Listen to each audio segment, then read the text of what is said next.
तैयार रहेंगे जया शाह।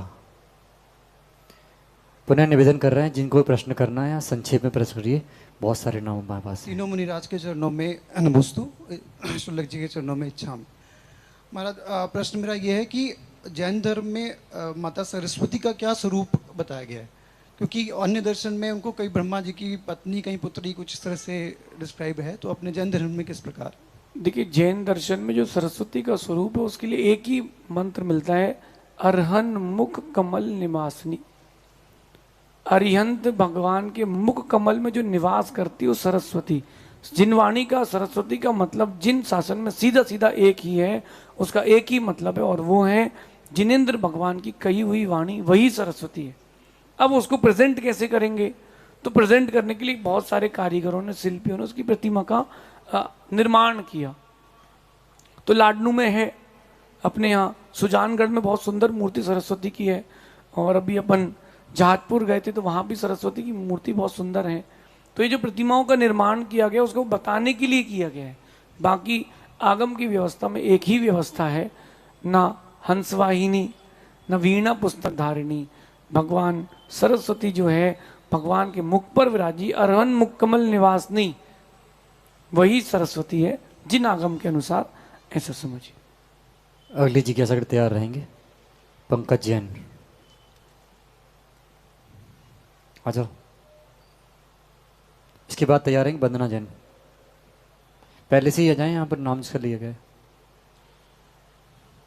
साथ में ही कर लो ना, अलग अलग क्यों पूछ रहे हो? चलो अच्छा।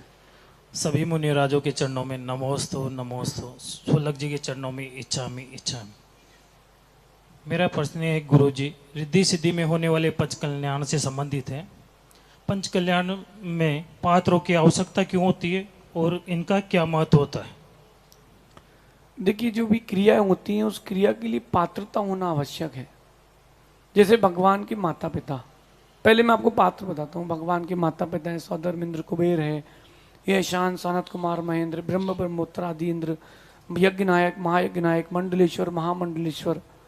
पात्रता और बढ़ाना चाहें तो अपन जैसे विद्याधर जो राजा होते हैं, उन सबकी जो 32 मुकुटबद्ध राजा बनाते हैं, उन राजाओं की भी अपन स्थापना कर सकते हैं, क्योंकि वो भी भगवान की पंचकणक में सम्मिलित होते हैं। कुछ जीव स्वर्ग से आते हैं पंचकणक में, और कुछ मध्य लोक के रहते हैं। तो जो मध्य लोक के वो सब इंसान हैं, मनुष्य हैं। मंडलेश्वर, महामंडलेश्वर, विद्याधर और माता पिता जो स्वर्ग से आते हैं वो सौधर्म, ईशान, सानत कुमार आदि देव होते हैं, और इन सबके ऊपर इंद्र प्रतिष्ठा की जाती है। और इन पात्रों की इसलिए आवश्यकता होती है, सबका अपना अपना रोल है। आप एक बात देखना कि पेट भरने के लिए रोटी खाई जाती है, लेकिन दाल सब्जी भी लगाई जाती है। तो हर पात्र की अपनी अपनी भूमिका रहती है, और अपने पंचकणक थोड़े पंकज भी डिफरेंट होते हैं। हर दिन हर किसी का, व्यक्ति का अपना अपना रोल है। 6 दिन की पंचकणक में माता पिता का दिन सबसे विशिष्ट, जब गर्भ और जन्म हो, जन्म के समय से सौधर्म इंद्र का, कुबेर का रोल चालू होता है, और जितने इस बीच में यज्ञ होते हैं अंदर, वहां महायज्ञ नायक का रोल चलता है। सारे पूजन विधान का फल महायज्ञ नायक लेके जाता है। और सुनिए, कुबेर, लोगों को लगता है कुबेर का क्या, खड़े रहो, नहीं नहीं, जो समोशरण की रचना करता है वो कुबेर है। भगवान के जन्मोत्सव में, हर कल्याणक में रत्नों की वृष्टि करता है वो कुबेर है। जो भगवान का समोशरण लगाता है, एक दिन वो असली में समोशरण को प्राप्त होता है। फिर जो अन्यत्र और भी अष्टकुमारियां हैं, नेमी कुमार के लिए ये जो पात्रता बनाई जाती है वो इसलिए बनाई जाती है कि देखो, अब आज आप नाटक में तीर्थंकर का रोल कर रहे हो, भावना बनाओ कि आने वाले निकट भवकाल में मैं भी तीर्थंकर का रोल नहीं, फिर पार्ट निभाऊं ओरिजिनल। तो ये भावनाएं रहती। यज्ञ नायक, महायज्ञ नायक, इसके अलावा और भी पात्र हैं, उन सारे पात्रों का अपना स्थान है। मेरा ये मानना है कि मौका मिले तो चूकना नहीं चाहिए। जब मौका मिले तो चूकना नहीं चाहिए, क्योंकि डाल से चूका बंदर और मौके से चूका आदमी सिर्फ एक ही काम का रहता है, उसका नाम है पछतावा। तो अपन इसके अलावा जिन बिंब स्थापना होती है, विधि नायक भगवान रखे जाते हैं। वो विधि नायक मतलब उस महोत्सव के राजा हैं। उनमें ही सबसे पहले पूरे संस्कार होते हैं, और उनके संस्कार के पश्चात बाकी प्रतिमाओं के संस्कार होते हैं। वो संस्कार सबसे बाहर जो भी प्रतिमा दिखाई जाती है यज्ञशाला के बाहर, वो यही प्रतिमा दिखाई जाती है विधि नायक भगवान की।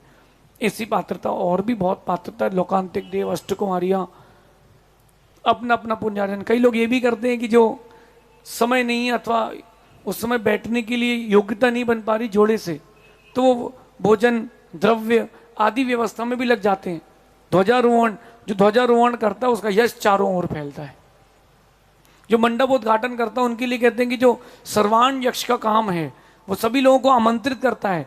अरे जो आमंत्रित कर रहा है एक दिन उसका भी सिद्धशिला में आमंत्रण होता है, ऐसा समझिए।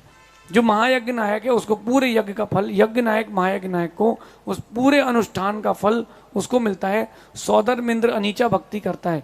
इन सब के बीच में एक पुण्यात्मा जीव सची इंद्राणी, क्या उसके जीवन का पुण्य है। सौदर्म इंद्र से पहले वो मोक्ष चली जाती है और वो सौदर्म इंद्र उसका कल्याणक बनाने आता है। केवल ज्ञान की जो क्रिया होती, भली सामान्य केवली बने, गंध कुटी के लिए सौदर्म इंद्र आके पूजा करके जाता है। तो सची इंद्राणी भगवान को हाथ में लेते ही, मैंने कई पंचकणक देखे, लगभग ये 95वां पंचकणक जो गुरुजी और हमने अपने साथ में किया है उसकी अपेक्षा से 94 95, तो मैंने सब देखा। लेकिन वो सची इंद्राणी जब भगवान को लेती है तब मुझे लगता है कि ये कम से कम मैं बोलूं भगवान सची इंद्राणी बन जाऊं तो भी चलेगा, एक भाव तो शेष बचेगा।